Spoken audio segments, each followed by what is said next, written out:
嘿嘿，来吧，新玩具！魔方出品的镜像世界，或者叫玻璃渣宇宙的天火，黑色版本的天火。盒子的外包装和之前的尺寸差不多，只不过峰会换成了黑色的样式，眼睛也是红色的光，看起来挺邪性的。制品方面，一份彩色的说明书，指示还是比较详细的。信用卡材质的小人物卡，配件一柄金属漆涂装的大枪。另外，在纸品袋里边有这么一块黑色小板，千万不要遗漏掉。这个是胸口替换汽车人霸天虎标志的。说起来呀，魔方家的这个尼龙料子，可能原色版的时候不觉得怎么样，每一次一换了黑色版以后，就会感觉虽说是尼龙件吧，但是会很高级。他家的这个尼龙材质是天生自带磨砂的。换成了黑色版以后，非常的舒服，比原色版要漂亮很多了呀！而且机身的一体性非常的好，魔方天火身上也有许多小的细节和噱头，之前在原色版里边我们也看到过了。透明的舱盖打开，里边有驾驶的座位，包括前方这里的驾驶室也有一个小的座位。绿色的透明件和紫色，整体的这个色调感觉又很邪性，其实挺漂亮的啊。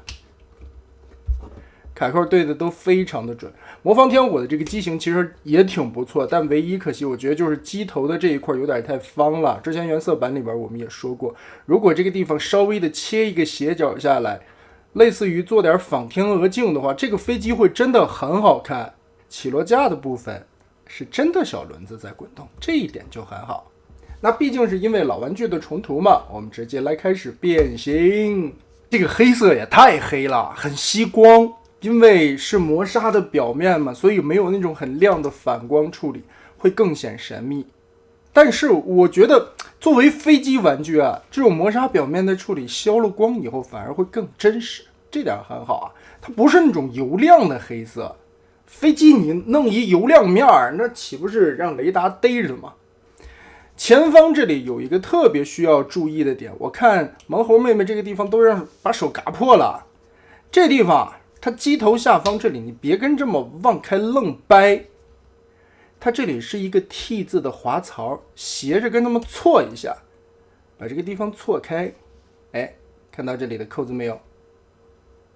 燕尾的，所以这个地方要特别小心。翻到底盘来，先把这一块的扣子拔开，下方这里连接手臂地方的扣子也拔开，整体的这根棍子一折、两折。这里是对折，然后三折，先放在这里备用吧。机头我们放下来，腾开。背包的部分先把腿部解放出来，这里边锁着引擎的两个很长的扣子。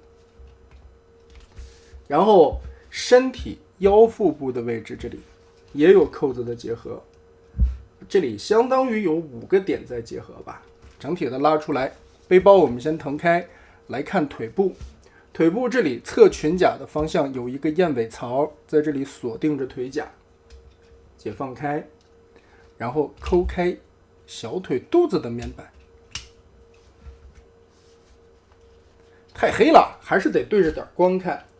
整体的这一根拉出来 Z 字折叠，记得在这一步的同时，把起落架翻折到腿里面去，掏进这个洞，压平，让这一块方的填满。好，回归插合，把这里的膝盖甲扣满。哎，差不多了，再盖腿肚子。这一块往开扣的时候注意，往开先翻脚尖儿，然后把脚底的这块面板折平，再放好，让这个三角区域就从这腿里边钻出来了。好的，2条腿左右都变形完成，下半盘搞定。处理上半个身体的时候，注意机头的这一块其实是环环锁定的。先把胸甲左右打开，这里边的2个扣子 Z 字折叠，旋转个180度备用。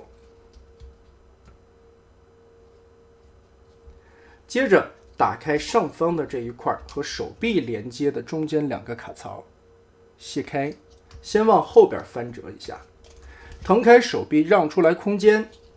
我们先往外拉手臂，我给来一个强光照一下吧。注意在这个位置里边有一块小的方板，我们把手臂掰开的时候，就要把这块方板抬出来，手指垫进去，往开拨，让这块肩部的挡肉板先翻出来。如果你转了胳膊的话，这块挡肉板到时候就会阻碍到了，扣不出来了。好，把这两块翘起来，胳膊拧个180度，整体的肩部造型，把胳膊转到外侧来。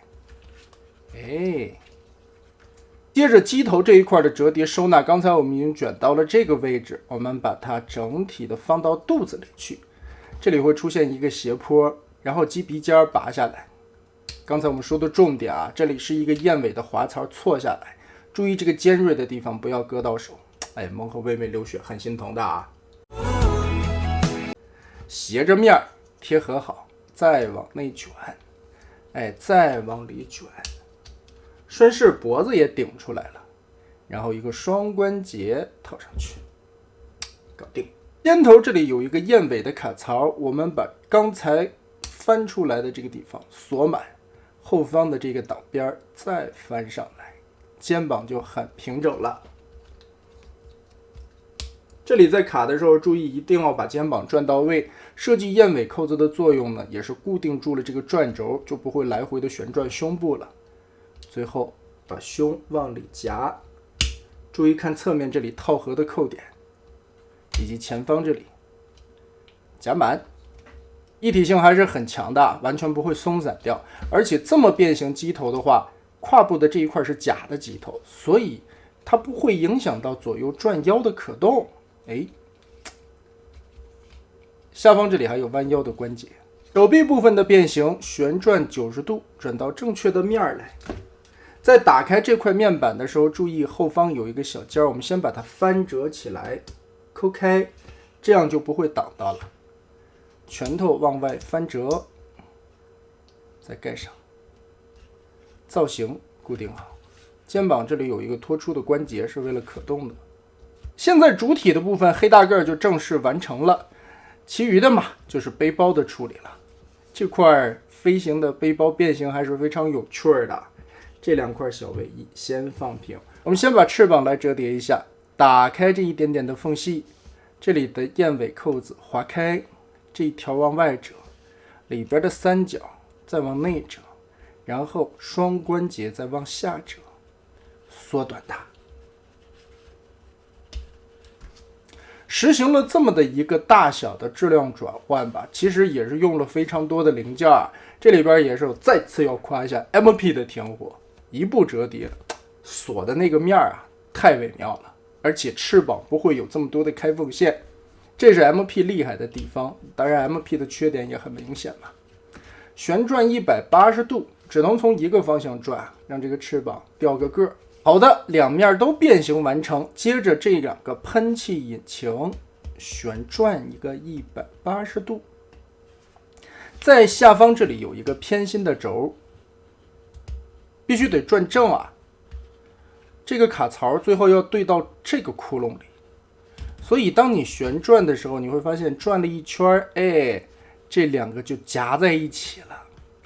这个偏心轴的利用啊，是巫师的一个惯用手法，这种感觉设计的也很灵巧。舱盖打开，这里边有润滑油，但是新玩具还是挺紧的，可以把这个驾驶室折叠收纳进去，藏起来了。然后这两个卡槽刚刚好对准了这个下方，定在了一起。前方的头合起来，盖子盖上。好，我们现在就看到这个背包完全的缩小化了，也算是实现了一个质量转换的压缩，而且这个驾驶室能滑动进去啊，这个效果是非常棒的。最后拉下来这个肩带，双折叠贴回去，卡扣扣合，夹住。因为手臂上有非常良好的可动关节以及外扩的关节，手腕还有活动啊，所以也可以摆出这种双手抱头的抓狂姿势，很疯狂的一个极尽崩溃的边缘，脑袋都快炸掉了，天火即将暴走的这种感觉。而这一次的面部涂装还有一些雕琢，我觉得也有更改啊。首先红色漆面的眼睛血呼啦擦的，感觉到会是一种反派的邪恶感，然后脸颊凹进去的那种刀削状态，还有凝眉瞪目的一种凶狠感吧。其实感觉这一款天火美型方面给人的气质来说，会是那种很奸诈、很凶狠，甚至带点虐待倾向的感觉。所以看起来这张脸的气质做的，我觉得会比原色的那个感觉更帅气一些，就是反派邪性的那种帅。肩膀处因为有2个板子的遮盖关系，所以会非常的平整，很好看啊！哎，莫名觉得会让人想起有种像大火车的味道，也是得益于魔方素来良好的可动关节以及关节的支撑稳定性，所以摆一些非常荒木式的 pose 也是完全没有问题的，而且它站得很稳。就不知道为什么魔方的这款天货就非常适合摆这个卡子站，体型也很像，可能主要是因为头盔的样式以及身上的配色关系吧，所以这一款嗖嗖的魔方天货就是这样了。那么得嘞，这一期咱们就玩到这儿。